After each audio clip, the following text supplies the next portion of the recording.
bienvenidos a Cierra el libro al Saliz, el podcast de literatura donde hablan las personas que escriben libros y personas que leen libros.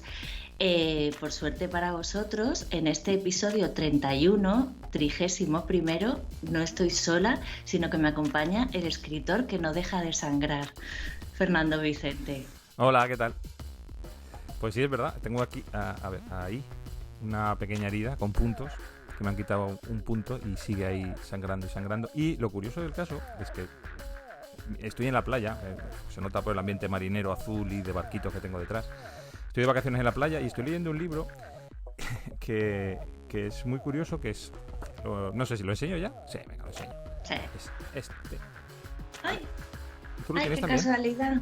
Ah, también los tiene. ¡Qué momento más bonito! Al final del miedo, de Cecilia Eudave.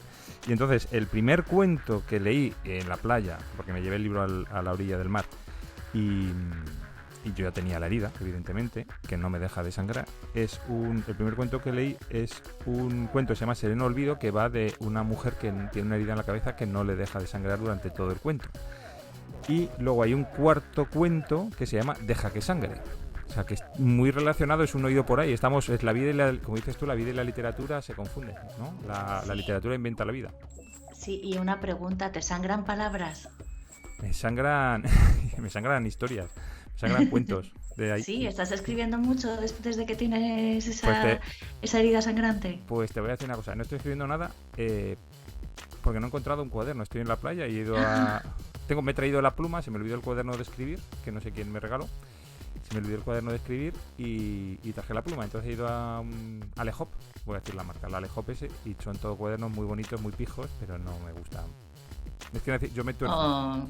Tengo renglones torcidos. No tienen rayas. No tienen rayas, son de papel Los blanco. renglones torcidos de Fernando. Sí. Y eso, que estamos busca una papelería, las papelerías tienen mejores cuadernos. Pero estoy en la zona turística. Yo creo que la gente no viene a escribir a la playa. Viene, en todo caso, a leer libros.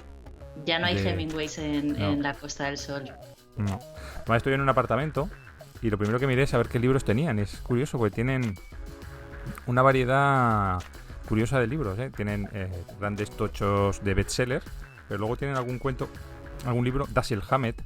Tienen, no sé, hubo unos cuantos que me chocaron que estuvieran en el apartamento.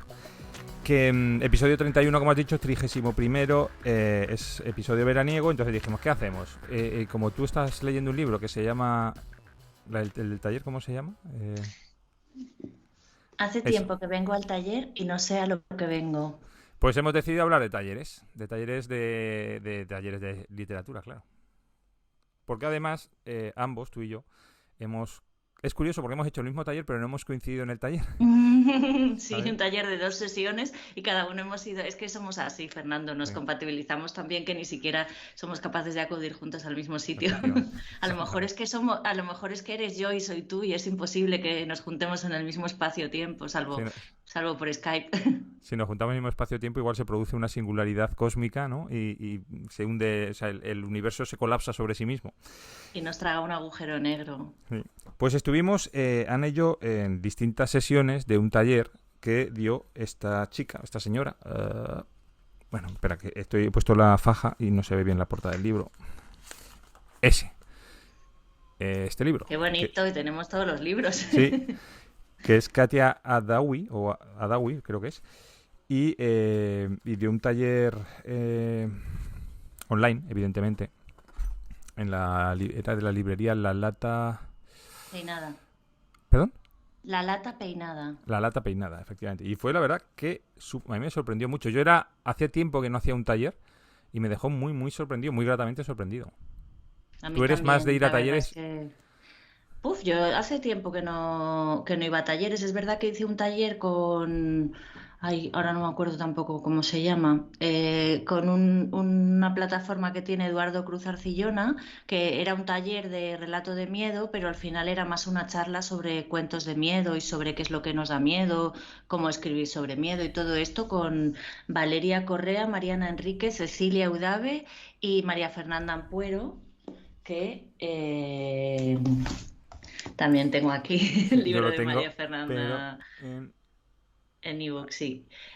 y con María Fernanda Puero, y la verdad es que fue súper interesante, pero como taller no fue porque no escribimos, no hubo correcciones y todo eso. El taller de Katia me pareció una maravilla y de hecho vamos a tenerla aquí con nosotros y nosotras. Le vamos a hacer un libro de reclamaciones a Katia porque nos ha encantado mucho su manera de escribir y además cuando haces un taller con ella, no sé si te pasó a ti, creo que lo hablamos, cuando haces el taller y lees el libro, al leerla te das cuenta de las cosas que te contó en el taller, ¿no? Ujú. A mí me sorprendió de Katia, ya te digo que yo hacía mucho, mucho tiempo que no iba a un taller. Entonces, cuando en los talleres en los que yo iba, era muy de escribir, evidentemente. Tú escribías, lo mandabas, te iba a decir en papel, lo mandabas electrónicamente, pues en un correo o como fuera. El profesor se lo leía, te corregía, te decía que bien, ¿no? Pues lo habitual de lo que son cursos de escritura y de talleres. Pero Katia lo hace sobre, o sea, sobre la marcha, en directo. Y es muy curioso porque tú no le mandas el texto escrito, tú lo lees, te dice, venga, te da no sé cuánto tiempo, unos 10 minutos, ¿no? O 20 minutos para escribir algo sobre la propuesta que ella te hace. Lo lees y yo me fijaba que parecía que no estaba tomando notas y sin embargo era capaz de sacar punta a cualquier frase que yo, incluso yo mismo había escrito y no recordaba que la había escrito y ella decía, porque cuando has dicho no sé qué, aquí cuando dices tal frase es cuando cambias el ritmo, no sé qué. Tiene un oído para analizar textos que es brutal. Sí, la verdad es que sí, yo eso sí lo había visto porque acudí a un taller en presencial con Patricia Esteban Erles. Tengo también aquí un libro suyo y me he traído aquí toda la literatura. Esta es la versión anterior de Manderley en venta que estaba publicada por Tropo y ahora está publicado por Páginas de Espuma. Fui a un taller presencial con Patricia Esteban en la librería de mujeres de Tenerife, que ganó un premio la librería de escaparates con el libro de Casa de Muñecas y entonces fue Patricia a hacer un taller de microrrelato de miedo, ¿no? Y también, o sea, leías el microrrelato y Patricia se quedaba absolutamente con todo. Eso que hace en su podcast del sillón de terciopelo verde, que ahí sí que tiene tiempo para leerlos y analizarlos, un poco más suave, porque también tenía que dar tiempo a todo, pero se fijaba absolutamente. Entonces decía, lee otra vez esa segunda frase en la que has dicho, y decía, ¿sabe qué es la segunda frase? Y lo que he dicho, que yo ya ni me acuerdo de lo que he escrito, ¿no? Y me pareció también muy impresionante. Sí. Pues Y también Katia, hice, perdona, y también hice yo un taller de escritura con Marta Sánchez de Mar de Incertidumbres. ujú. Quiero decir que lo impartí yo con sus alumnos y Pero también, alumnas. también tengo el libro de la persona que imparte esos. Ana Vidal Sí, también imparte cursos de escritura. y también era online, pero también como ha sido el de Katia, viéndonos las caras y leyendo sobre la marcha y todo eso, y también tenía que hacer eso, y no es fácil, ¿eh? O sea, No. tenía el Yo, apoyo de Marta, y Marta lo hace en cada taller, o sea, lee los relatos y ella los analiza y los corrige sobre la marcha también, o sea, eso es un trabajo de tallerista y es un buen trabajo, además, como para aprender como tallerista. ujú. Pues yo, entonces está claro que recomendamos mucho el taller. Si tenéis la oportunidad, y eso va absolutamente en serio, y tenéis la oportunidad de hacer un taller tanto con Patricia Esteban como con Katia, como con Ana Vidal, apuntaros porque se aprende mucho de cómo escribe uno mismo y de cómo escriben los demás. Hubo un momento en mi taller, bueno, en mi taller la propuesta que hizo Katia, bueno, no la voy a decir porque no sé si es una propuesta que hace habitualmente, y por si alguien se apunta a otro taller para no quitarle la sorpresa, ¿no? Pero bueno, en un relato empezó a analizar el relato de un compañero que había escrito otro chico y le empezó a hacer un análisis de lo que estaba reflejando ese relato. Ese relato hablaba de como de una vivienda con dos plantas, ¿no? Lo que pasaba en la de arriba y en la de abajo, pero el chaval no lo había escrito pensando en eso, estaba contando otra historia, pero realmente lo que estaba era separando dos mundos, ¿no? El inframundo del supramundo, podríamos decir. Y entonces empezó ella a decirle por qué tal, no sé qué, porque aquí has puesto esto, porque aquí, dice, y además estos dos mundos no se pueden mezclar porque has dicho que la escalera es resbaladiza. Y entonces se quedó el chaval parado mirando a la cámara. Dice, mira, te acabo de descubrir una cosa que ni te habías dado cuenta que habías escrito. Y era cierto, o sea, el chaval había escrito como una casa con dos plantas, pues abajo estaban los niños, los criados, no sé, ¿no? la gente de trabajo de la casa y arriba los señores y tal, y él había escrito que la escalera era resbaladiza, y ella le dijo, has escrito, perdón, que la escalera era resbaladiza. Y ella le dijo, he escrito que es resbaladiza porque los dos mundos no se pueden mezclar, porque si alguien de los de abajo trata de ascender va a resbalar y va a caer. Y el chaval se quedó alucinado porque no sabía que realmente había escrito eso y por qué lo había escrito. Y ella se lo detectó. Ya, Y a mí, en el mío, hubo un momento en que yo empecé a eludir verbos para acelerar el... Era, bueno, una persona que le daba un infarto, ¿no? Entonces era como describir la... Lo diré. Pues eso, ¿no? La ambulancia que llega, los enfermeros por el pasillo, la camilla, el no sé qué, pum, pum, las máquinas estas de dar electricidad, ¿no? Al corazón.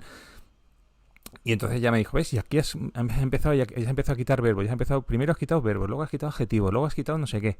Y me resultó súper curioso porque era una cosa que yo había escrito de una manera natural y ella detectó el qué había hecho. A mí, yo, la verdad, se lo dije, me dejó alucinado. O sea, pero completamente alucinado.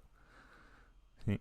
Y luego es lo que dices tú, ella tiene una forma muy característica de escribir, ¿sabes? Como hoy este programa es un poquito especial y vamos a estar hablando un ratito, un poquito así a lo loco, sin mucho saber lo que vamos a decir, si quieres leemos un trocito de Katia Dawi. Si tienes alguno favorito, si no, cojo uno al azar, porque... coge uno al azar, yo no he señalado nada. Vale. O sea, no he señalado nada, que no lo había pensado y no he... A mí me gustó mucho de, ahora, o sea, ahora que mientras buscas eso, a mí me gustó mucho de Katia el darse cuenta, o sea, ella digamos que le quita a todo lo que le sobra al cuento, ¿no? O sea, Ujú. para ella contar un cuento, por lo que yo vi y lo que estuvimos hablando y tal, era más que escribir. O sea, lo que hicimos en el taller fue escribir un cuento para ver luego qué era lo que le sobraba a ese cuento. O sea, más bien como si nosotros hubiéramos escrito la pieza de mármol y gracias a su trabajo quedara la estatua libre, ¿no? Ujú. Un poco me pareció eso y entonces la pregunta que nos hizo a varios de nosotros y nosotras fue, ¿dónde empieza el cuento? Porque tendemos a ser explicativos y a decir cosas como para introducir, para poner el entorno, que muchas veces pensamos que es súper necesario poner el entorno, pero el cuento no está en el entorno, el cuento está en otra cosa y estamos despistando la atención, ¿no?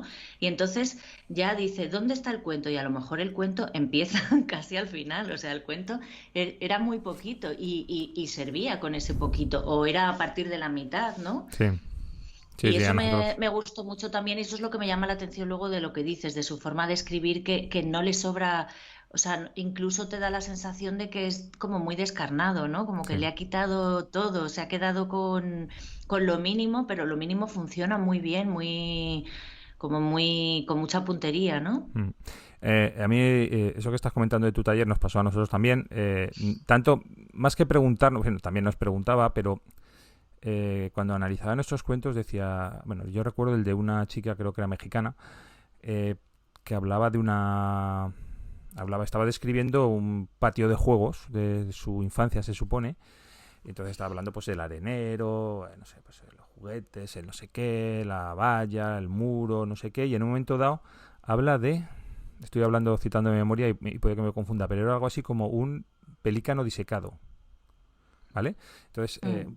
entonces ella le dice, tu cuento empieza a interesar, dice, cuando dices pelícano disecado, porque es algo que es cierto, que es raro, es extraño, es muy desubicado, no tal, dice, ahí empieza tu cuento, en el pelícano disecado. Todo lo anterior, bueno, se puede eliminar, dice, porque tu cuento empieza en el momento que tú hablas de un pelícano disecado y por qué hay un pelícano disecado, quién lo ha hecho, por qué está ahí.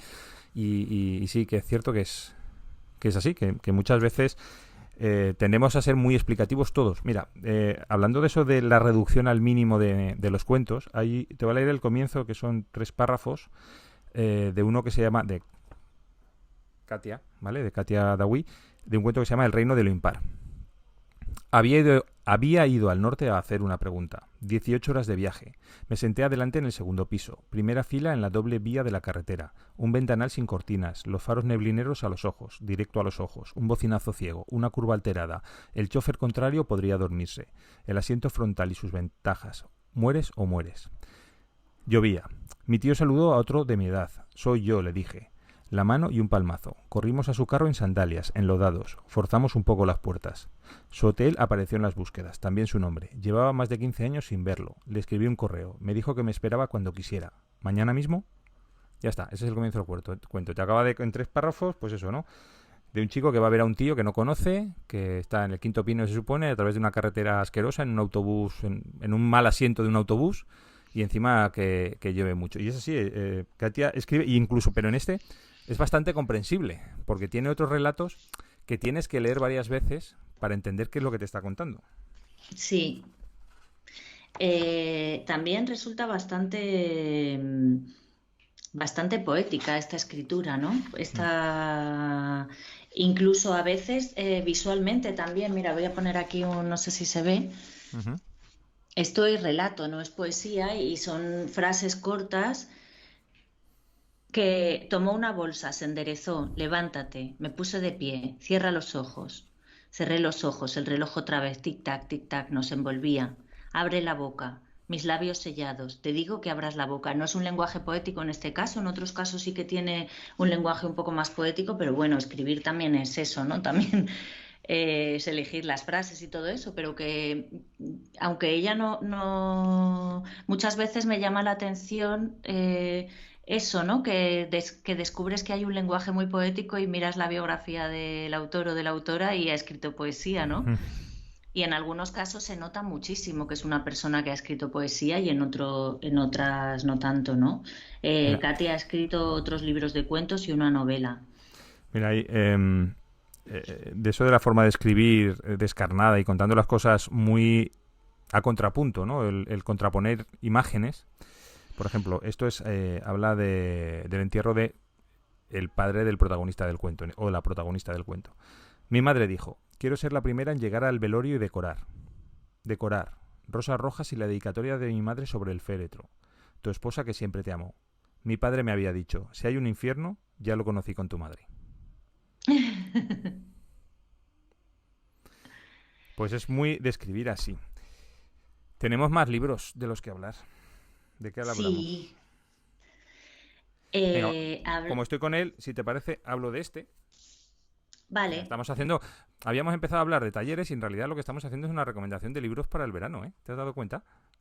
Ah, pues mira, ni tan mal, ¿no? ¿No? Y además son todos libros que se han publicado muy recientemente y son todos los libros que estamos recomendando, libros publicados por la editorial Páginas de Espuma, que la verdad es que a mí me encantan los libros de Páginas de Espuma. Tengo Y una... de mujeres sudamericanas o Sí, sí, americanas o mira, centroamericanas. Es al que no son final nosotros sudamericanas, creemos... perdón, es Sí. que te iba a decir que son sudamericanas, pero Cecilia Udave es norteamericana en el sentido que es de México, eso es Norteamérica. Pero vamos, son de Río Grande para abajo, vaya. Sí, que nosotros creemos que vamos a hacer el programa de una cosa y el programa es de lo que le da la gana a Exactamente. él. Pues yo estoy leyendo me faltan, me parece, Cecilia Udave, Al final del miedo, me faltan 2 cuentos. Eh, en este caso, igual que por ejemplo Katia Dawi, el libro va sobre la familia, son cuentos, pues a veces es relación con los padres, otras veces con la madre, otras veces es pues con un tío, como ese que hemos leído pero vamos, es sobre la familia, ¿no? Sobre las relaciones familiares y los distintos roles que juegan los distintos personajes de una familia, podríamos decir, ¿no? El padre, la madre, los hijos, los tíos, los Mm, primos. sí. Todo el libro gira en torno a la familia y a distintas visiones sobre la familia. Al final aunque en teoría es sobre distintas visiones de la familia, yo creo que la relación hija-padre Sí. es quizá la que más se da, ¿no? Yo es la sensación que tengo, sobre todo porque al final parece que es la que se centra más en la relación hija-padre y llega a haber varios cuentos que hay detalles que los diferencias, pero acabas pensando que están hablando del mismo padre y de la misma hija o del mismo hijo, ¿no? Sí, que por supuesto nosotros vamos a pensar que está hablando de Katia y de su padre, pero Claro, evidentemente puede ser que sí o puede ser que no. eh, Bueno, eh, nos hemos congelado un poco, ¿no? sí, es casi inevitable pensar que detrás de los cuentos están sus autores Uh-huh. y no personajes creados. Sí. Eso nos pasa, yo imagino, con todos. Es curioso que es un libro que va sobre la familia y que su título se llame, bueno, es curioso, es como a mí me gusta y que su título sea Geografía de la Oscuridad, porque qué lugar más oscuro hay que la familia, Mm. ¿no? Y, Y en el, qué sitio no sé, para que pasen las cosas. La familia es como un laboratorio de la vida, ¿no? sí. Y además, en este caso, tú que has, evidentemente, que has sido hija y que has sido madre y que has sido hermana, sí que es cierto que lo que dices tú, la familia es un sitio muy oscuro en el sentido de que tú como madre hay muchas cosas que desconoces de tus hijos. La conoces hasta cierta edad, pero llega un momento a partir de una edad que empiezas a desconocer a tus hijos. Todo lo que los has conocido los empiezas a desconocer. Tienen sus secretos hacia ti, tienen sus secretos entre ellos. Y entonces con tus padres te pasa lo mismo. Tú crees que lo sabes de tus padres todo y realmente te surgen cosas, ¿no? En momentos y te empiezan a resultar curiosas, ¿no? Por eso yo creo que el título es muy adecuado porque eh, la familia es como una habitación en penumbras. O sea, sabes dónde están las cosas, pero realmente no puedes verlo absolutamente todo. El de Cecilia Eudave son relatos, todos son relatos extraños, quiero decir, no se trata de un realista en el sentido de cosas que pueden suceder, ¿vale? Tampoco son relatos de miedo, pero sí son relatos de lo extraño, de lo fantasmagórico a veces. Tiene un nombre esto, que es lo insólito. Exactamente, de lo insólito, ¿no? Son relatos de lo insólito, se llama Mm. Al final del miedo. Al final del miedo es el título del último cuento, que no he llegado a él, con lo cual no sé de qué va. Y en el libro hay una cosa curiosa y es que todos los personajes están más o menos relacionados entre sí.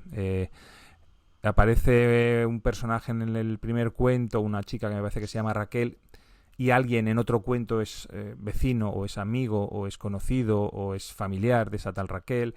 Salen unos personajes y que luego resulta que eran amigos de los personajes, de los protagonistas del cuento anterior. No implica que tengas que leer el libro del principio al final para entender todas esas relaciones, porque simplemente se citan.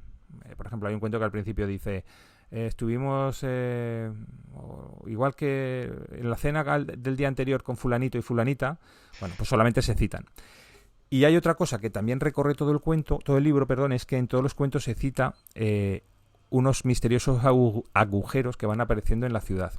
No se dice qué ciudad es, supongo que siendo mexicana pues era México DF, no lo sé, pero se cita que aparecen agujeros en toda la ciudad que son inexplicables y eso sí que hay una gradación a lo largo del libro.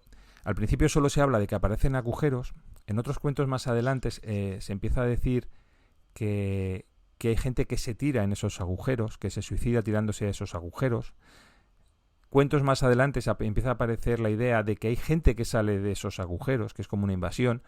Entonces es una...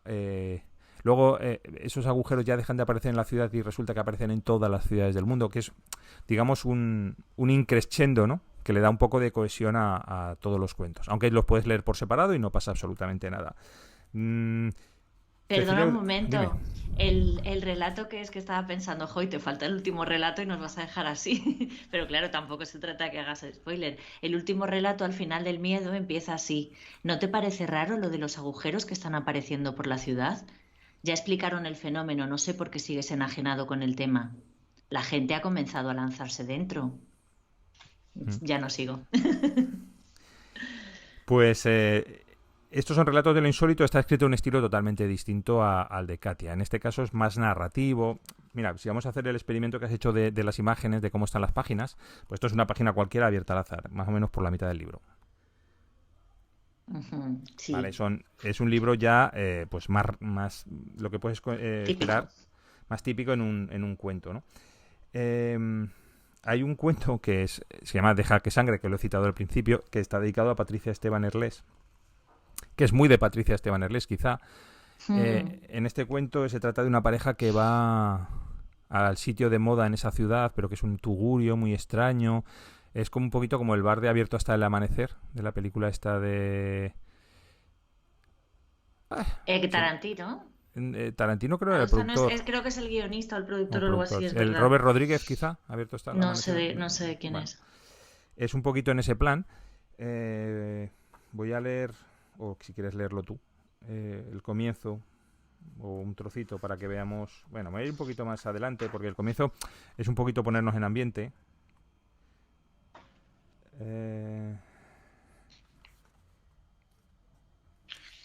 Vamos a ver qué podemos leer por aquí. Mira, voy a leer este trocito, ¿vale? Porque es para que veáis el ambiente. Y en general todos los cuentos son, pues eso, de cosas insólitas en distinto grado, en distinta forma, en fin.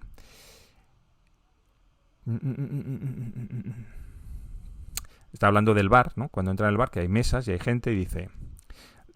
Del otro lado se agrupaban algunas mesas diseminadas. Dos tenían gente. La del fondo, cerca de una rocola de los años 70, la ocupaba un joven absorto en su licor verde.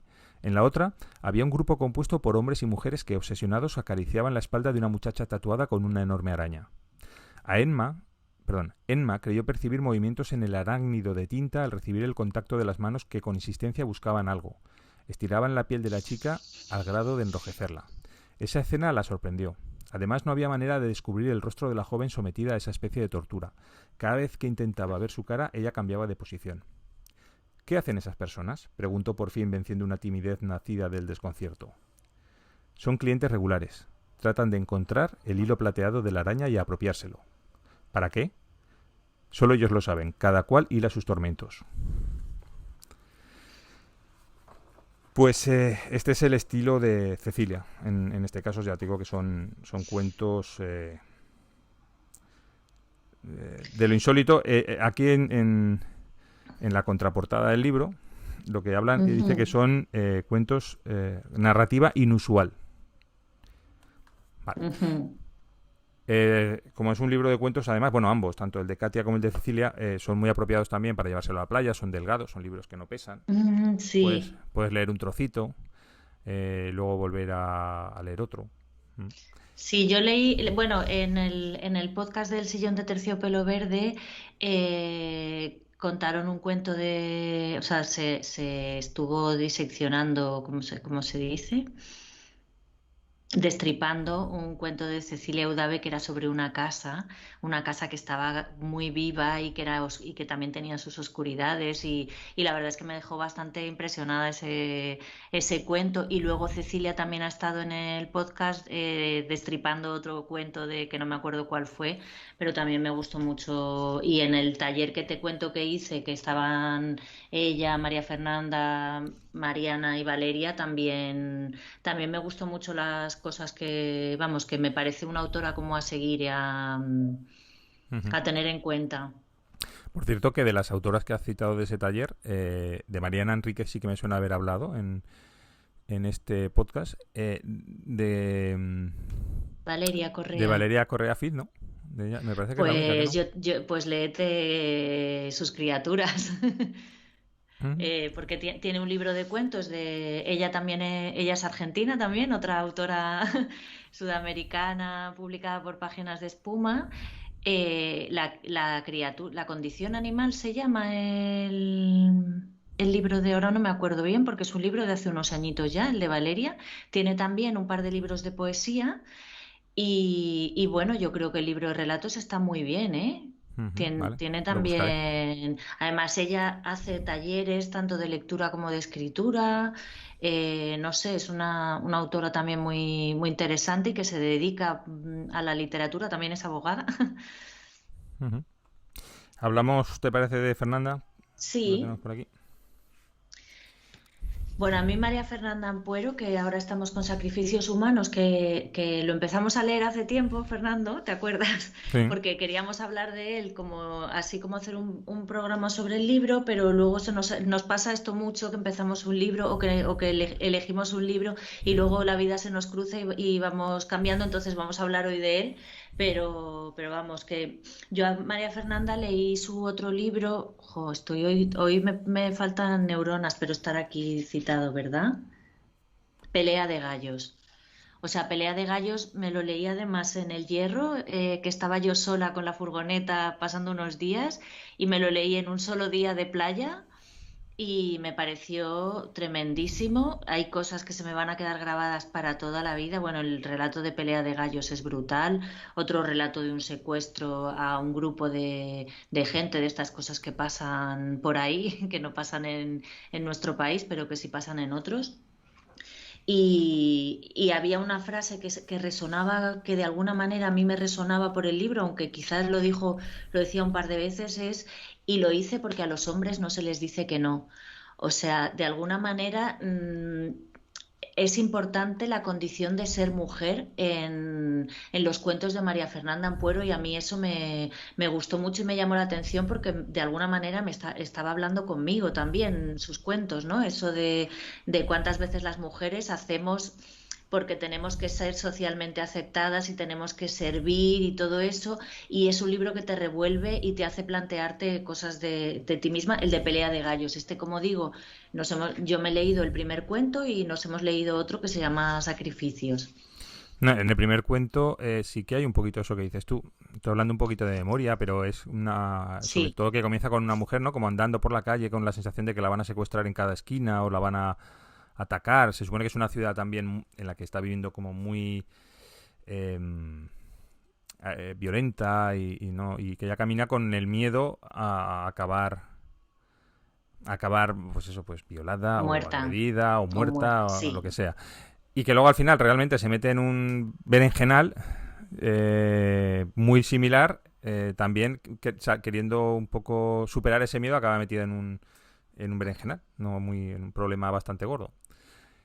Sí, y ahí se juntan dos cosas, porque aunque la protagonista de ese primer cuento es universitaria, ¿no? Y es escritora y tal, no tiene dinero, ¿no? Y se juntan dos cuentos, dos cosas que se juntan muchas veces y que son causa de discriminación, como pasa en la prostitución o en algunas otras eh, armarios oscuros de la sociedad, y es la condición de ser mujer unido a la pobreza. O Mm. sea, la condición de ser mujer en sí ya tiene unas discriminaciones, pero si lo unes a la pobreza, tiene muchísimas más discriminaciones que también las hay en el caso de los hombres, pero que en el caso de las mujeres se acentúan muchísimo esas dos. Sí. Y a mí me encanta que quede también resaltado en estos libros, porque te está contando historias y te está contando historias que ocurren. O sea, eh, creo que es bastante realista. Bueno, quitando el cuento que nos hemos leído, que ya no es tan realista, pero me parecieron bastante realistas los cuentos de Pelea de Gallos, y ves mucho eso, ¿no? Sí, porque precisamente el único cuento que no hemos leído, que es el que supone da título al libro, que se llama Sacrificios, no sacrificios humanos, pero sí sacrificios, va de una pareja que no encuentra su coche en el centro comercial después de ir al cine, vuelve a regresar a su coche, no recuerda en qué planta lo ha dejado, en qué color, si es el rojo, el verde, el amarillo, la letra, y empieza a dar vueltas por el parking y a subir y a bajar y a bajar y a bajar, y no acaba nunca de encontrar el coche. Y al final, bueno, hay una referencia a un mito clásico y bueno, no voy a contarlo, pero bueno, es probablemente, como no he leído el resto, no lo sé, pero es desde luego no es realista en ese sentido. Sí que parte de una situación bastante real que a todos nos ha pasado, el no saber dónde narices tenemos el coche, sobre todo en los centros comerciales. Pero vamos, al margen de eso es todo lo contrario. Y además es un cuento que está escrito solamente con diálogos. No hay ningún tipo de descripción, solamente son los diálogos de la pareja los que mueven el cuento. Eso es Es bastante bastante difícil. interesante. También casi desde que empieza el cuento dices, ¿por qué no le hacen una foto al número y al color de...? Porque tienen móviles, Sí, y si hubieran hecho una foto, hubieran solucionado saber en qué plaza estaba el coche. Encontrarla ya es otra cosa, pero hubieran solucionado una parte. También es un cuento muy metafórico, porque la pareja se va peleando y no encuentra su coche, y de alguna manera una cosa se va uniendo a la otra, de manera que al final no sabes qué es exactamente el mito, no sabes hacia dónde va, si hacia su condición de pareja o hacia su condición de personas que no mm, encuentran algo y están perdidas en un sí, lugar inhóspito, ¿no? exactamente, sí. Por cierto, ya que hablas de eso, que si tu coche tiene Bluetooth y el móvil va conectado al Bluetooth, no tiene Bluetooth tu coche, vale. Cuando te bajas del coche, el móvil se queda con donde se ha quedado. O sea, Ah, tú qué puedes entrar bien. en el Google Maps si tienes un Android o en el Apple Maps si tienes un iPhone y te dice dónde has dejado el coche porque se conecta, al conectarse en el Bluetooth se queda grabada la posición del vehículo. Yo eso lo que he hecho alguna vez, no aquí en La Palma, que conozco los lugares y que no me suelo olvidar de dónde, aunque una vez me pasó que dejé el coche en un sitio y me equivoqué de calle y me bajé por una carretera a las tantas de la noche y no encontraba mi coche ni loca y al final me di cuenta que me había equivocado.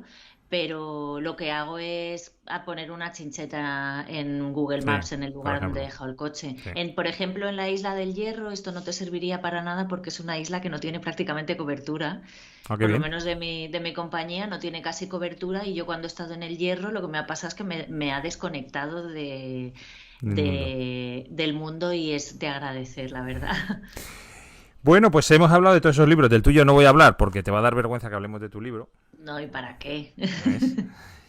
Y además yo Y no he traído el tuyo, he traído solo yo no tengo libros, libros. bueno, solo libros de mujeres, no, también este de Jorge de Cascante, que me lo he empezado a leer porque tenía un montón de curiosidad, me encanta el título de este taller y estaba pensando preguntarte, Fernando, un poco sobre el título del libro, porque parece hace tiempo que vengo al taller y no sé a lo que vengo, el taller no suena más a taller de coches, ¿no? Sí, Pero de repente pensando, dándole la vuelta al tema de los talleres literarios, ¿a qué vamos a los talleres literarios? sí, ¿A qué vas es tú a un cierto. taller literario? A ver, yo tengo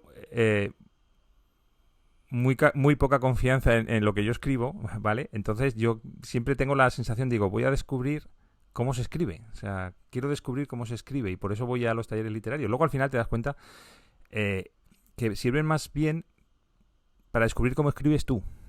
Es que yo creo que eso es una cosa que cada uno tenemos una forma de escribir. Yo si quisiera no podría escribir como tú, o sea, no me sale escribir como tú, ni aunque lo intentara. Podría imitarte, pero nunca sonaría sincero lo que yo escribiera imitándote a ti o viceversa, ¿vale? Eh, Luego, no sé si a ti te pasa, si yo, por ejemplo, me leo 4 libros de Cecilia Eudave, por decir algo, ¿no? Lo siguiente que escribo acabo intentando imitar cómo escribe ella. O sea, me sale todo en el estilo, en el registro que tiene ella, que no deja de ser una imitación. Y yo creo que al final lo que sirve en esos talleres es para descubrir cómo escribe uno. Y tienes que ser consciente de cómo escribes tú y explotar, pues bueno, tus puntos buenos y intentar, pues no sé, matizar lo que haces mal. Pero yo creo que sirve para eso, ¿eh? No sirve para nada más. El darte cuenta cómo escribes tú. Aprender es muy difícil. Aprender a escribir es escribir. Y si sabes, sabes. Y si no sabes, pues no sabes. No hay más.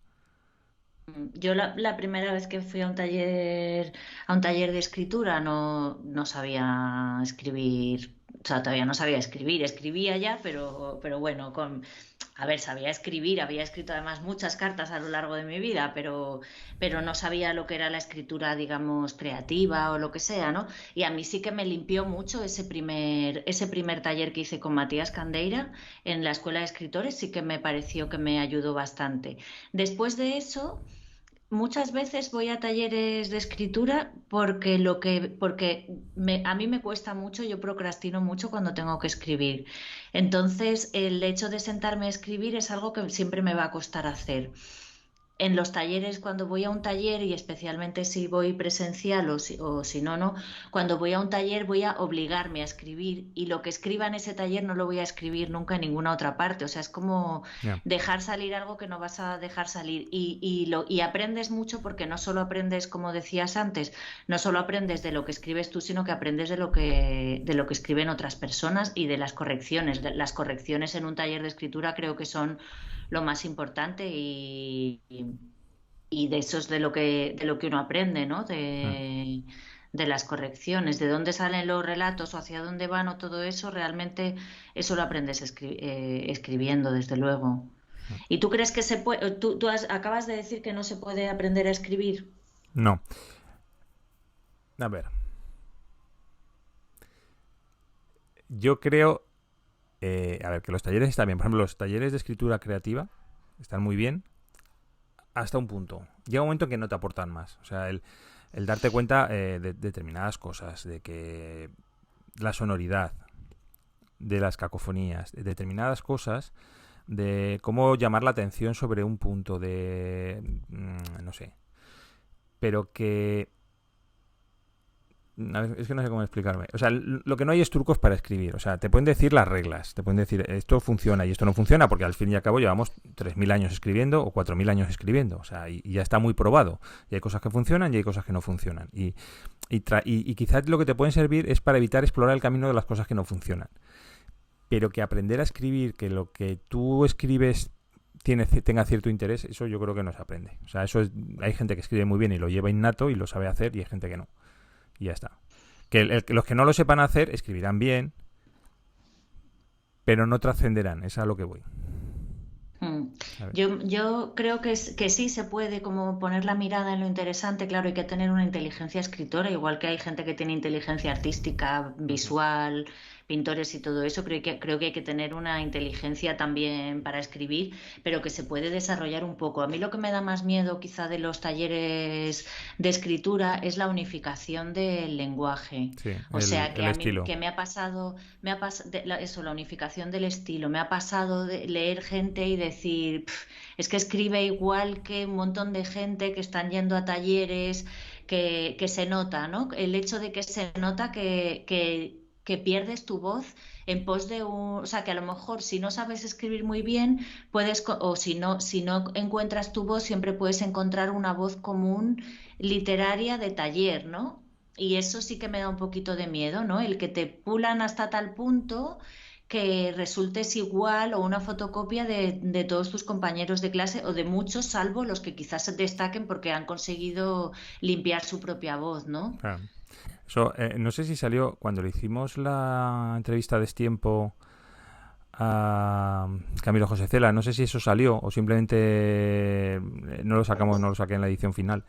Pero Camilo José Cela decía que él nunca había estudiado gramática porque Me suena. te suena, ¿no? Porque había habido un cambio porque le estaban estudiando el bachiller, lo que fuera entonces, como se llamara entonces. Entonces, en el siguiente curso era cuando le tocaba estudiar gramática y entonces hubo un cambio de plan de estudios. Entonces, él saltó de curso y gramática dejó de estudiarse en ese curso para estudiarse en el anterior. Dice, con lo cual yo nunca estudié, en ninguno de los dos cursos estudié gramática.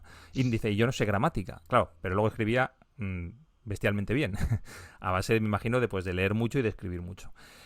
Yo eso de que dices tú de la unificación del estilo sí que lo he notado en mucha gente. Dices, escribe como los talleres. Y se nota muchísimo, por ejemplo, en toda esta tonelada de poetas modernos tipo Marwan, no sé qué, que al final empiezas a ver los textos o los poemas que la gente pone en sus estados de WhatsApp, por ejemplo, o en Instagram, o en donde sea, o en Facebook y tal. Y dicen, escriben todos igual. O sea, que a lo mejor ha habido uno que es el original, pero todos los demás escriben exactamente igual y dicen las mismas cosas, ¿no? Ahí pasa mucho. Y con lo que dices tú de los talleres literarios también pasa. En fin, que llevamos un ratito hablando. Dime.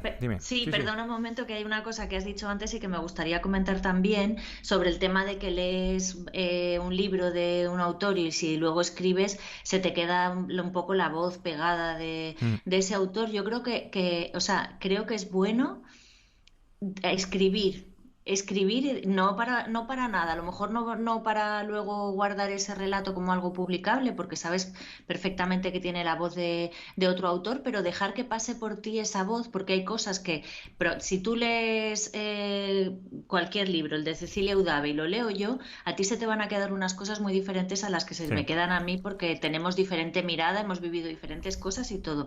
Entonces dejas que pase por ti lo que a ti te ha llamado la atención de la escritura de Cecilia Udave, y yo, si lo hago, pasará por mí otras cosas, y las que digamos más tengan que ver conmigo se quedarán y formarán parte de mi escritura.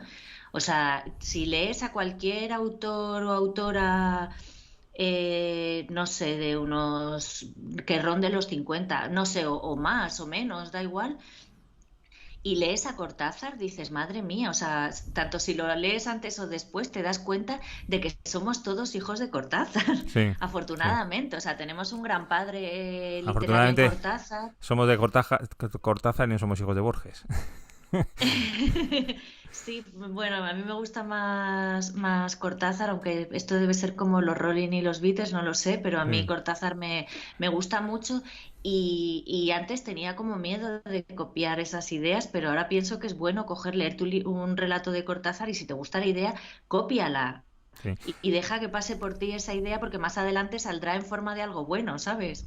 sí. De todas maneras, tenemos la gente que tratamos de escribir, tenemos cierto miedo a lo de copiar y a lo de ser original. Y sin embargo, en el caso de los pintores, vamos a ver, a lo mejor en el siglo XX, XXI no, pero mitad del siglo XX para atrás, lo que se dedicaban los pintores era a copiar. O sea, un pintor cogía y empezaba a copiar a los maestros de la antigüedad que le gustaban para desentrañar cómo lograban lo que estaban logrando con esos cuadros. Entonces tú copiando, no sé, la Capilla Sistina, descubres, pues no sé, los trucos de perspectiva que ha usado Miguel Ángel, por qué lo hace así, en fin, toda la tramoya de la pintura. Y luego, evidentemente, el día de mañana tus obras no tratarás de imitarle, pero los trucos los tendrás y sabrás cuando te interese montar una escena escrita de una determinada manera, dirá, pues mira, es que he copiado mucho a Cortázar, o a Borges, o a Cela, o a Ana María Matute, o a Patricia Esteban, y sé cómo hacen ellos esto, a ver, y cómo me funciona a mí, o a lo mejor te inventas una nueva forma de mezclando todo eso, pero yo creo que es lo que dices tú, que no está mal copiar, sobre todo copiando a los buenos. Copiar a los malos es lo que no debes hacer, pero a los buenos no Bueno, a tienes lo que mejor hacerlo. debes copiar a los malos para ver qué cosas no O debes también. hacer o qué cosas funcionan o cuáles no de los malos. Yo creo que sí, que está bien copiar. Y te voy a contar una anécdota ya, si quieres, no sé si No, hay algo espera, más y pues si espera, quieres, mira, dale. acabaremos con tu anécdota, pero déjame decir una cosa a afecto de esto de copiar. Y a mí, por ejemplo, se desprecian mucho. Bueno, Tarantino cuando hizo Pulp Fiction realmente estaba haciendo un homenaje a las novelas estas baratas que leía él de joven, de mafiosos, de gángster y tal, ¿no? En España hemos despreciado mucho los libros de Corín Tellado o los de Marcial Lafuente Estefanía. Vamos a ver, y hay que tener un oficio, no te voy a decir un arte, pero hay que tener un oficio para escribir ese montón de novelas que ellos dos reconocían siempre. Bueno, sobre todo Corín Tellado decía que siempre contaba la misma historia, que el título tenía que ser siempre diferente, pero que la historia siempre era la misma. Eh, pero hay que tener mucho oficio para escribir esas novelas, muchísimo. Y entonces ahora las despreciamos como diciendo, no es literatura, esto es basurilla. Sí, sí, pero hay que ponerse a escribir 2000 novelas, ¿eh? Hay que hacerlo, ¿eh? Que hay mucha gente que lo desprecia, y yo, leyendo sobre todo la vida de Corín Tellado, cuando le hicimos la entrevista a Destiempo, a mí me Sí, dejó absolutamente deslumbrado. Y, totalmente. y yo ahora a toda esa gente, bueno, antes de despreciar, yo creo que no sería, vamos, no soy capaz de escribir 20 páginas en un mes, es imposible escribir eso, Sí, ¿sabes? sí, ella se escribía una novela de esas en, no me acuerdo cuánto tiempo decía, Decían pero en nada, en tres nada. días o... Tres o 4 días, y además que tenía que cumplir plazos, y es aquello que contábamos, bueno, que contaba ella, que llevaba un fichero con todos los títulos para no repetir título, y solo le había pasado una vez, y en la segunda edición lo cambió, ¿sabes? Eso a mí me parece impresionante. A ver, cuéntame tu anécdota. Impresionante. Bueno, mi anécdota es que estaba el otro día estudiando con mi hijo, que estaba estudiando el barroco literario, ¿no? Y en un momento dado, pues salía Calderón de la Barca, ¿no? El teatro pues estaba Lope de Vega, Calderón de la Barca, creo que Shakespeare también hablaban de él. Y entonces le dije, ¿no conoces La vida es sueño? Y le recité, pues, y que toda la vida es sueño y los sueños sueños son. Y dice, ¿qué es eso, mamá? Y entonces me fui a Google y busqué ese, ¿no? Y se lo leí y me dice, ¿pero y eso qué quiere decir? Digo, eso. Y le digo, eso es Matrix. Y dice, y digo, porque aquí está diciendo pues que el rey sueña ser rey, pero que, ¿sabes? Como que cada uno soñamos una cosa, pero que en realidad no somos nada sino gente soñando. Es como Matrix y tenemos ahí enchufados y soñamos algo, pero en realidad estamos en una máquina enchufados. Dice, ah, qué interesante, se lo voy a contar a mi profesora. Y le dije, bueno, es que toda la literatura, en realidad toda la literatura viene del mismo libro, toda viene de Ulises, o sea, todos los libros son Ulises, todos los cuentos, todo son Ulises. Digo, y lo bonito de leer y de aprender literatura es que te das cuenta de cómo unos libros llevan a otros dentro, ¿no? Y me parece eso como muy bonito. Total, que nos quedamos ahí con eso y al cabo de un rato, ya cuando estaba yo sola y tal, me puse a buscar en Google y puse La vida es sueño y Matrix. Y había estudios de eso, porque obviamente Matrix es La vida es sueño de Calderón de la Barca. O sea, si lo hicieron pensándolo o no, no lo sé, pero que hay estudios de que Matrix es La vida es sueño y nosotros sabemos perfectamente y cada vez que leemos un libro lo decimos o cada vez que escribimos algo, un libro es un viaje en el que hay o sea, tiene que haber un viaje. Si no hay un viaje ya podemos hablar de narrativa, de conflicto, pero si no hay un viaje del personaje o de los personajes que salen de un sitio y llegan a otro, casi que podemos decir que no hay historia, ¿no? Sí, al final, yo no sé cómo enseñan literatura ahora en los colegios, pero por ejemplo, el modo en que eso que le has contado a tu hijo, eh, pues a lo mejor es la manera que hay que empezar a contarles la literatura. O sea, con las referencias que ellos tienen. Yo, por ejemplo, con mi hija, bueno, me imagino que los tuyos también, han visto todas las películas de Marvel, de DC, todas estas de superhéroes, y yo siempre les hago una reflexión. Digo, vamos a ver, digo, la primera reflexión, digo, siempre están contando la misma historia. Digo, todas las películas de Marvel y de... Siempre es la misma historia, con los mismos giros de guión, en el mismo momento del tiempo de la película, siempre es la misma historia. Digo, pero ya no solo eso, digo, fíjate tú, digo, la teoría clásica dice que el protagonista es aquel que mueve la historia, ¿no? El que quiere hacer avanzar la historia en teatro, en una novela, el protagonista es el que quiere que la historia avance, mientras que el antagonista es el que quiere lo contrario del protagonista, ¿no? Es que todo esté igual. Digo, fijaos que realmente en las películas de superhéroes es todo lo contrario. O sea, el defensor de cómo están las cosas, que todo se quede igual, es el superhéroe, el Capitán América o el que sea, Batman o Superman. Digo, el que quiere que las cosas cambien siempre es el malvado. Digo, realmente el protagonista aquí, digo, no es el Capitán América, el protagonista es el malo, porque es el que quiere que las cosas cambien. El que quiere que se queden igual es el Capitán América. Y claro, mi hija mayor, la pequeña no, porque no, más pequeña, pero la mayor sí que decía, pues es verdad, o sea, realmente tendríamos que ir con los malos que quieren el cambio y no con los buenos que son los que quieren que todo siga igual. Ya, bueno, y el malo digamos que es el conflicto, ¿no? El que Claro. hace que la historia gire y cambie y haya historia. Si no hubiera malo, no hubiera antagonista, no No, habría, claro. no habría. Muy interesante. Al final, de una manera o de otra, le contamos lo mismo a ¿Mm? nuestros hijos, Fernando. Sí. ¿Realmente tú eres tú y yo soy yo? ¿O Estamos, somos, igual esto es un espejo. Pensamos que estamos con la grabación esta online y sí, es un espejo, ¿verdad? En todavía fin, sangro? sí, un poquito. No sé si se ha manchado un poquito de sangre. Sí, un Sí, poquito, jo, me ¿verdad? da pena, ¿eh? Bueno, Eh, pues yo creo ahora, que que eso sí, que tenemos que lo hemos dicho, pero no lo hemos anunciado casi, que ahora tenemos un libro de reclamaciones. Este libro, un libro de... Sí. este de aquí, que se va a sacar tú también, le va a preguntar a su autora, que es esta chica de aquí. Vale, pues nada, pues vamos a Sí. verlo. Eh, Hola Katia, bienvenida a Cierra Libro al Salir, a nuestro libro de reclamaciones. Estamos encantadísimos de tenerte aquí. Hemos hablado en el programa del taller que hicimos contigo y un poquito de tu libro Geografía de la Oscuridad, que tengo aquí. No sé si Fernando también lo tiene, junto a él, sí.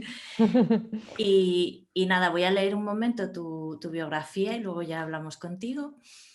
Gracias. Eh, Katia Dawi nació en Lima en 1977, estudió en Argentina la maestría en escritura creativa de la Universidad de 3 de Febrero, es columnista cultural en Perú. En 2018 fue invitada a la residencia de escritura creativa de la Academia Lu Xun de China. Ha dictado talleres de escritura creativa en Buenos Aires, La Paz y Lima, y sabemos que un poquito en España también. Es autora de Aquí hay icebergs, de Penguin Random House Perú y La Perra Gráfica Bolivia. En 2019 se publicó su libro infantil Muy en Bora Bora. Ha escrito la novela Nunca sabré lo que entiendo, publicada por Planeta, y el libro de relatos Algo se nos ha escapado. Y con páginas de espuma, el libro del que salen las preguntas que te vamos a hacer, que es Geografía de la Oscuridad y como decimos siempre, las preguntas no te las hacemos nosotros, sino es que te las hace tu libro. Tu libro te va a entrevistar. Genial, Ana, Fernando. Estoy lista a ver con qué me vienen. Muy bien. ¿Cómo llegaste a esto? Eh, sentada. Sentada. Muchas horas de estar sentada y de estar pensando. ¿Y qué has pensado hacer? Eh, Pensé en una cartografía que fuera a la vez familiar y a la vez expulsiva, donde provocara quedarse, pero al mismo tiempo uno se hiciera preguntas. ¿Hace cuánto tiempo que no te sientes escuchada? Esta mañana, cuando reclamé en el hospital un escaneo que me habían hecho de miembros inferiores y me dijeron, no se lo hemos tomado. Y yo dije, pero si estuve desnuda en la radiografía y en el escaneo, sí, pero no se lo tomamos. Ni escuchada ni vista, ¿no? Ni siquiera te vieron a través, o sea, no te vieron ni desnuda ni a través, de ninguna de las dos maneras. ¿Y qué nos dicen las escrituras? Que nunca hay que desnudarse por gusto. Que tendría que resultar algo con eso. De todas maneras, estoy viendo, claro, estás ahora en Buenos Aires, nos dijiste. Sí, No, que sí, claro, yo voy en camiseta fina, Ana, bueno, también va con ropa ligera, tú llevas un jersey, ¿no? Por lo que parece, tiene que hacer un poquito sí. de frío ahora en Buenos Aires. No es 6 cuestión de desnudarse. grados. 6 grados. De hecho, lo que no se ve es la estufa que está aquí, pero 6 grados para una limeña es la Antártida. Sí, para mí ahora mismo 6 grados también sería un poquito. Claro, yo vivo en Canarias, en una isla así un poquito tropical y. Sí, qué lindo. Ujú, sí. ¿Cómo te sientes? ¿Tienes miedo? Sí. Em, sí, pero a diferencia del personaje, miedo no es lo único que tengo. Tengo más curiosidad que miedo. Em, ¿Y de verdad que no has sentido miedo? Anoche sentí miedo porque se empezó a malograr una estufa y tuve miedo del frío. He sentido frío muchas veces, pero tener frío dentro de la propia casa es rarísimo. Sí, los miedos caseros son casi los peores, ¿no? Sí, son los peores. ¿Por qué no sientes lo mismo que yo? Mm, mm. Me gustaría saber qué estás sintiendo tú, Ana. El calor. Sí, y yo frío. Sí, supongo que es algo bueno que los dolores y las alegrías sean intransferibles, que uno sea quien deba experimentarlos o no. Me parece una cualidad buena de la vida, digamos. Sí, pero al final la escritura muchas veces es esa transferencia, ¿no? Tratas de transferir esos sentimientos y esos, no sé cómo decir, dolores y alegrías hacia tuyos que sientes tú, que has sentido tú, aunque sea a través de tus personajes, se los quieres transmitir al lector, ¿no? Y al final, un poquito la literatura sí que es esa transferencia. Sí, puede ser, ¿no? Pero ¿qué hará que realmente eso ocurra, ¿no? Porque hay una instancia de empatía, hay una instancia de entendimiento mutuo, pero también hay una zona de desencuentro. Entonces, ¿qué hace que el pacto se dé, ¿no? Que uno lance una botella con un papelito y alguien después abra la botella y lo lea. Sigue siendo un misterio para mí.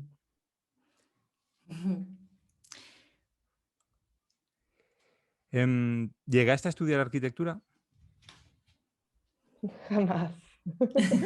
Soy, soy muy mala con los números. No entiendo de volúmenes. Tengo conciencia espacial, pero el volumen creo que es algo que se me escapa.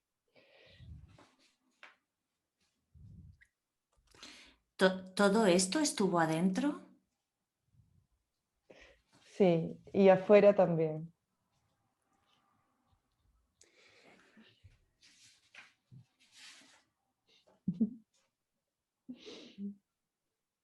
¿Quiere- Perdón, me toca a mí. Sí, se ha perdido Ana.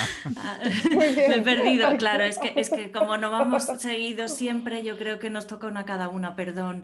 ¿Quieres que todo arda? sí, quiero que todo arda.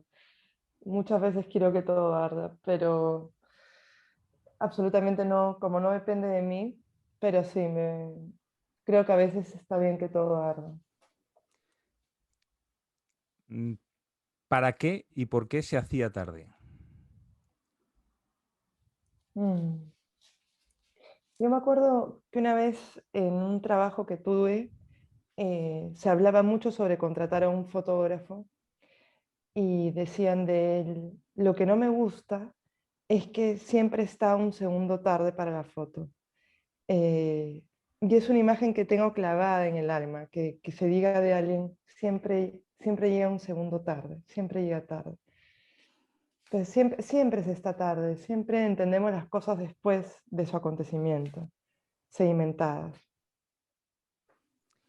Y escribir es buscar entenderlas antes, entenderlas después, claro, las tienes que entender después, pero volver atrás para entenderlas. Sí, sí. Creo que para poder escribir hay una relectura de la vida.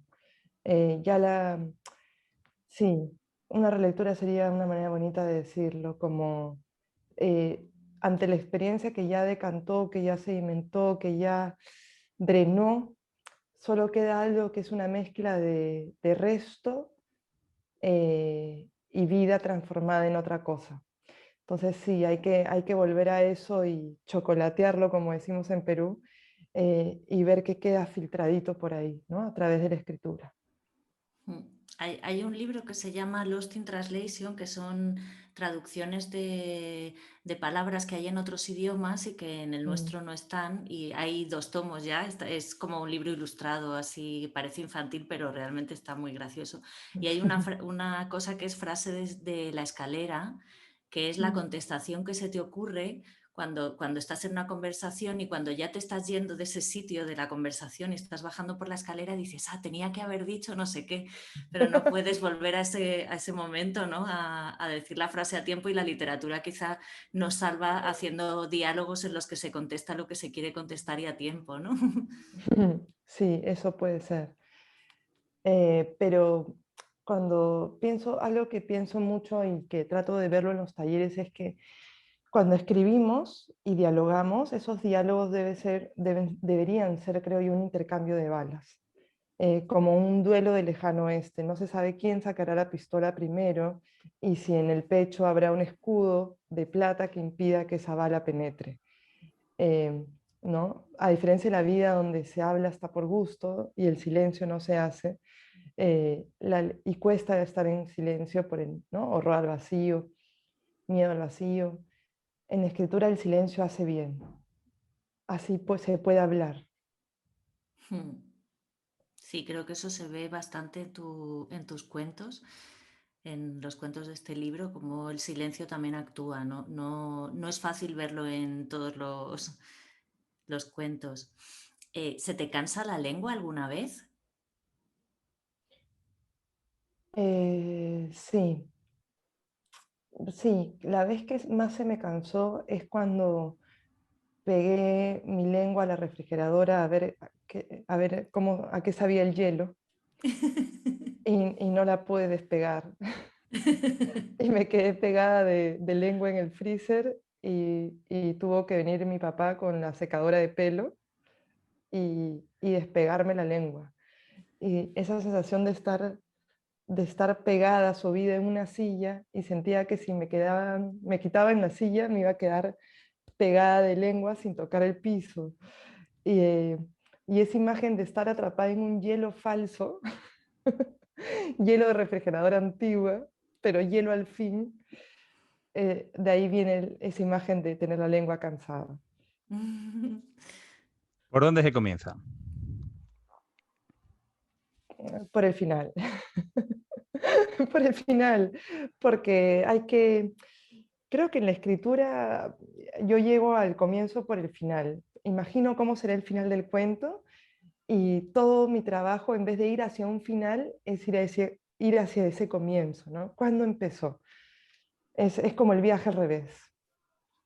Entonces, a diferencia de muchos escritores que siempre dicen que la escritura les lleva por caminos que no saben dónde va a terminar, en principio tú sí sabes cómo va a terminar el cuento, lo que no sabes es cómo va a empezar. Sí, un poco eso me pasa, sí. Y es muy inquietante porque dices, tengo esta imagen, ¿no? Digamos, en el cuento El reino de Nimpar, esta imagen de la quebrada, del río explotando en el mar, del fenómeno del niño costero del 2017. Tengo esta imagen, pero ¿cómo le creo una ficción anterior, cómo le creo el remolino, cómo le creo la visita de un sobrino, cómo creo la pérdida de un padre. Entonces es para que todo vaya hacia el final, pero desde el principio. Sí, cuando hemos Es, estado es hablando. No, perdón. complicar, complicar. Hay que complicar. Precisamente cuando hemos estado hablando de tu libro hace un ratito, el comienzo de este cuento del Reino de lo Impar lo hemos leído, ¿no? Como ejemplo de tu forma de escribir a la hora de desvestir los relatos de todo Mm, lo más innecesario, ¿no? Porque empiezas con pues, casi una metralleta de frases, de pues eso, el asiento de arriba del autobús, la cristalera delante, la lluvia, las puertas del coche que no se abren, hay que forzarlas por la lluvia. En fin, como ejemplo de tu forma de escribir, lo hemos comentado. mm. Y la herida, que es como la herida que tú tienes ahorita en la Sí, frente. El foco sí, en la herida y que el tío no lo reconozca. sí. Eso te indica el desencuentro. Ujú.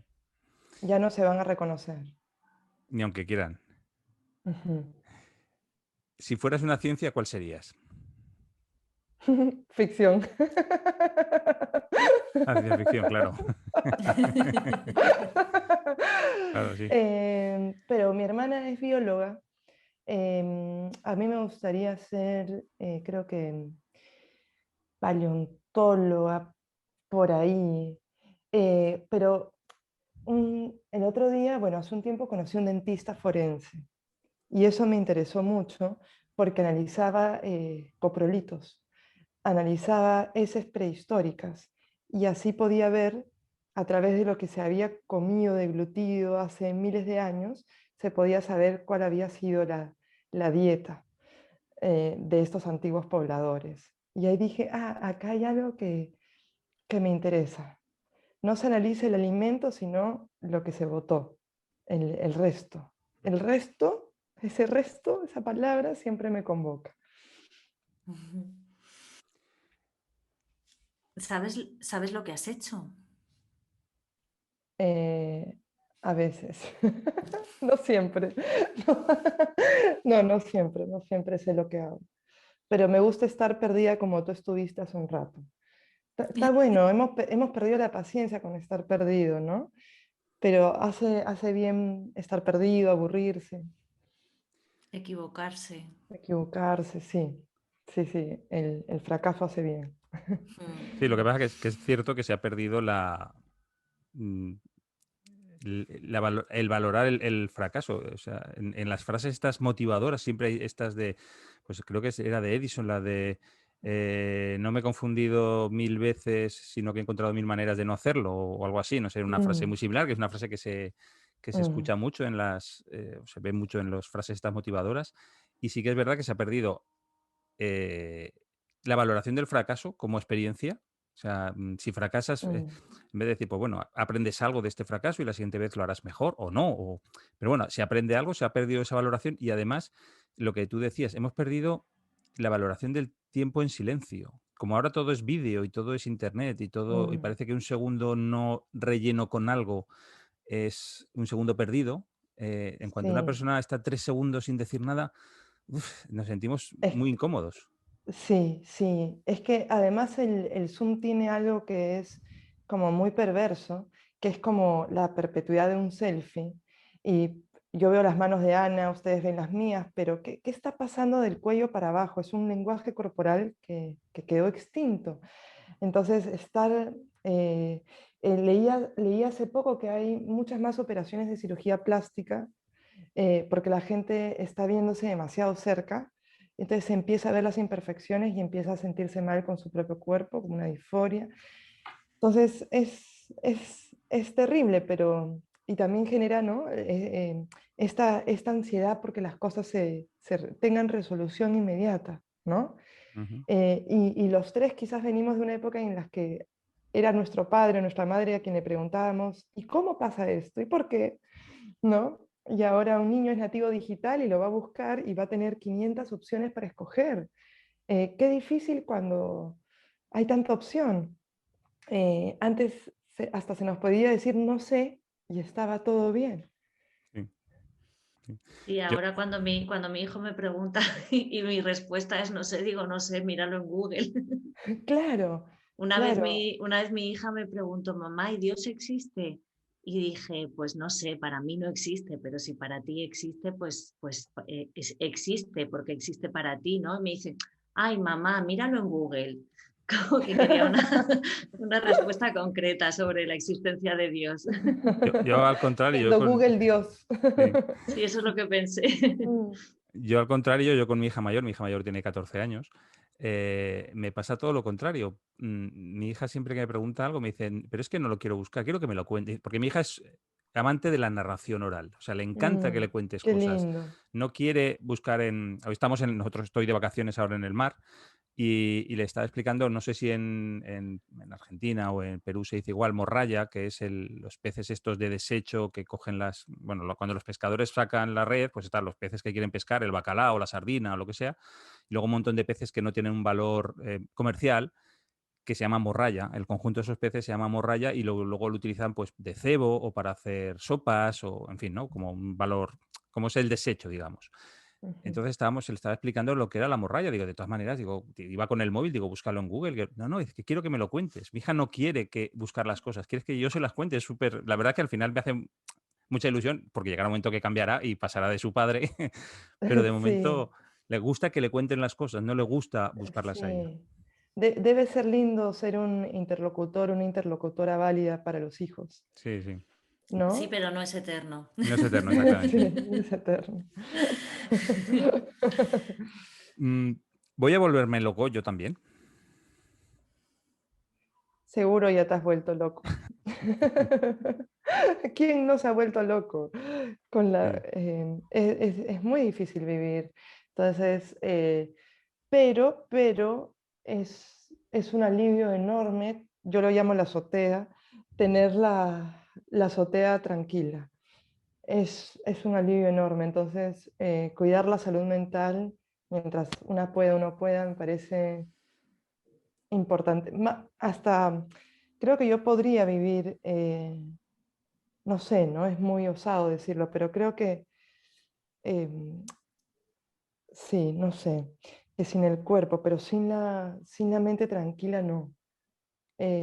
Ahora, lo he dicho como disociado, me ha sonado raro a mí misma, pero quizás en algunos momentos de mi vida mucho más foco le he puesto a tener la mente tranquila que a tener el cuerpo sin dolor, digamos. Me parece que la mente va por delante. Mm, ¿te das cuenta de que tus playas favoritas son musicales? Sí. Y justo son esas dos, el silencio y los órganos. Me encanta que en Perú se nombre las playas así, con ciertos nombres que son muy, muy preciosos. Aquí que yo sepa, por lo menos en la zona en la que estoy ahora yo de vacaciones, no. Son todo la playa lisa, la playa grande, la playa llana, la playa estrecha, son nombres muy, muy comunes, no tienen esos nombres tan bonitos.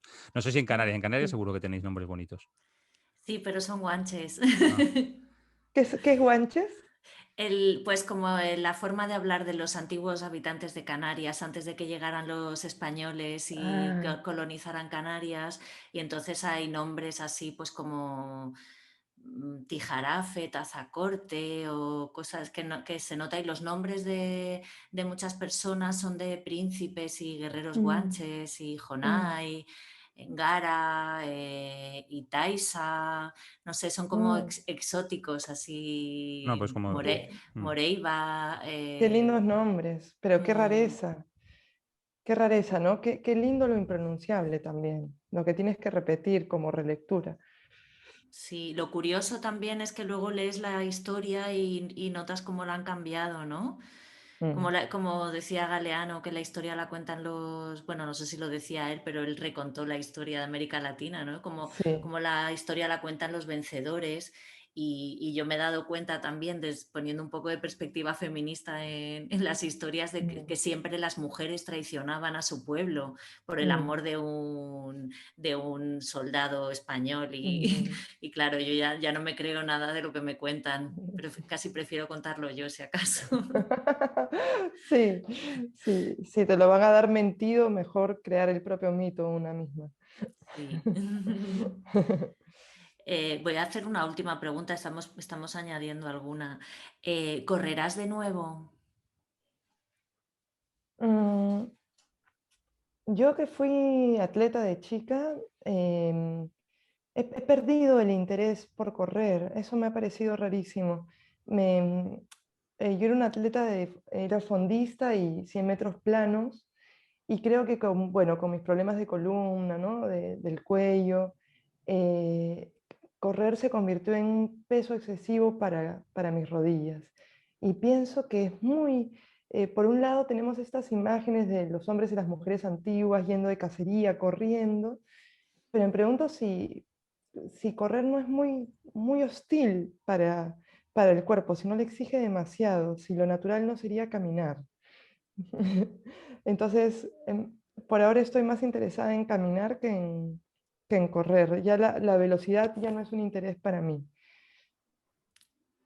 Yo imagino que el hecho de, con lo que dices, que correr es un poco hostil, es lo que hace que se vayan perfeccionando las armas, ¿no? Porque lo que te apetece es correr cada vez menos detrás del enemigo, poder matarlo sin levantarte del sofá, ¿no? Y cada vez matamos a Sí, más distancia, más alejados de la persona que va a morir y con menos esfuerzo realmente por tu parte, ¿no? sí, sí. Un Esto- botón, un botón, exactamente, un dron, un botón como... aniquilador, un dron. Es terrible, ¿no? Se ha perfeccionado, pero se han perfeccionado dos cosas. Vivimos mucho más tiempo y al mismo tiempo nuestra capacidad de matar es mucho mayor, ¿no? Por un lado, perpetuar la vida y por otro lado, extinguirla. Es perverso también. Las dos formas me parecen perversas. Y además matamos, si matamos a través de otros, ¿no? Sí, y si pensamos en esta pandemia que estamos viviendo, también puedes matar sin saber que lo estás haciendo, ¿no? Contagiar asintomáticamente, es tremendo. Es tremendo, Sí. es tremendo. Estaba yo pensando ahora que por detalles que ha sido, de cosas que has ido diciendo a lo largo de esta entrevista, la verdad es que parece que tu vida se destila mucho, por lo menos en los cuentos. Yo no te voy a decir que sean autobiográficos, que no quiero decir eso, pero que sí que muchos detalles de tu vida parece que se destilan en los cuentos de este libro, ¿no? Has hablado de lo de correr, por ejemplo, has hablado de que Sí, tienes una hermana bióloga, que también aparece una hermana bióloga en algún cuento. No sé, parece, ya te digo, no que sean autobiográficos, pero como que tu vida sí que se ha destilado un poquito en los cuentos. sí, yo no le tengo miedo a lo autobiográfico para nada. No le tengo miedo. Me parece que es imposible salir de la búsqueda del yo. Es lo que a uno, entre el presente, es lo que a uno le carcome, digamos, como interés narrativo. Pero creo que todo puede ser convertido en ficción también. Entonces sí, por supuesto, mucho de mi vida está ahí, de mi experiencia, de mis propios hitos, pero está reversionado, ¿no?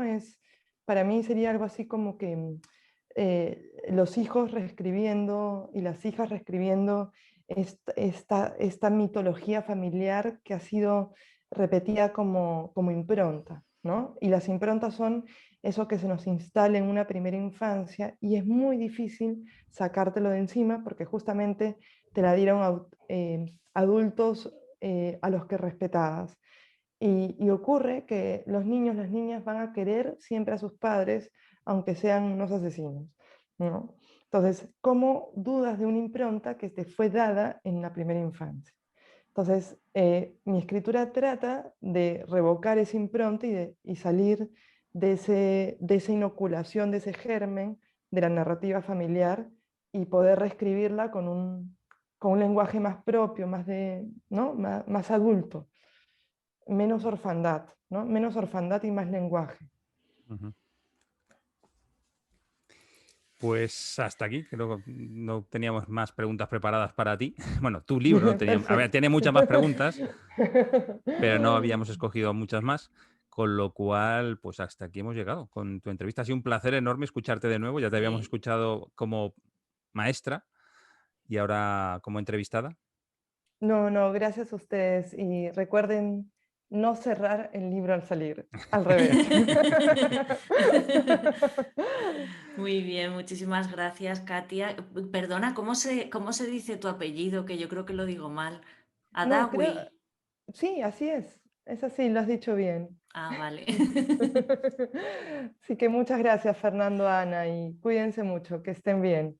Muy Muy bien, bien. un Les beso. mando un Chao. besito. Chao, gracias. Adiós. Besito, chao.